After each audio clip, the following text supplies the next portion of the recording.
Many millennials are upset Donald Trump was elected president. But here's a silver lining for why a Trump presidency could be so money. Economists are optimistic Trump's proposed policies could push the economy out of a slow growth rut experienced since the financial crisis. On the docket, lowering tax rates for businesses and individuals. Specifically for businesses, lowering the 35% tax rate on profits earned overseas to encourage the $2.5 trillion sitting offshore by companies like Apple to be brought home. Also, $500 to $1 trillion in spending on new roads and bridges, and slashing regulations that act as a noose around business.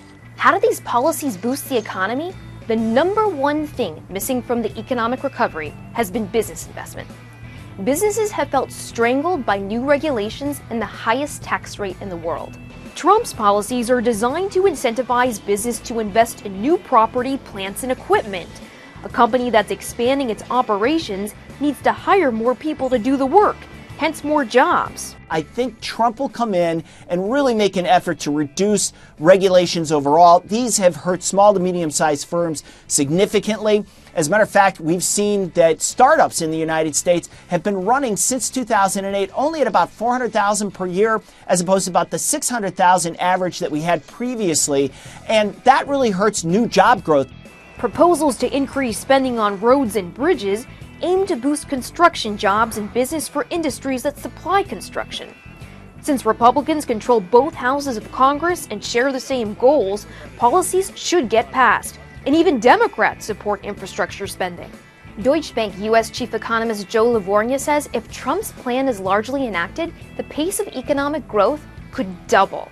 Livornia's forecasting economic growth next year to rise to 3% after growing just 2% for a decade. For 2018, The Economist predicts GDP of 3.3%, the fastest rate of growth since 2003. The performance of the stock market since the election suggests the American economy is about to boom. The Dow Jones has soared over 1,000 points to repeated records. Of course, there are risks to Trump's economic plan, notably restrictions on immigration and starting a trade war.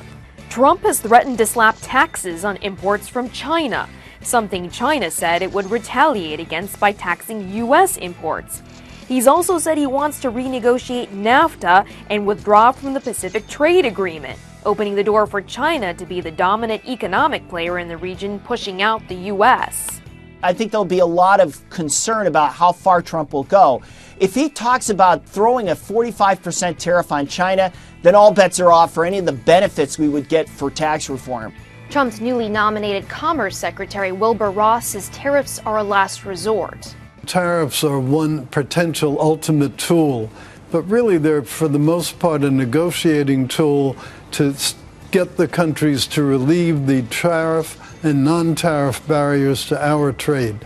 We'll see how policies unfold, but if things turn out as economists expect, America's economy is going to be so money. For the Fox Business Network, I'm Jennifer Schonberger.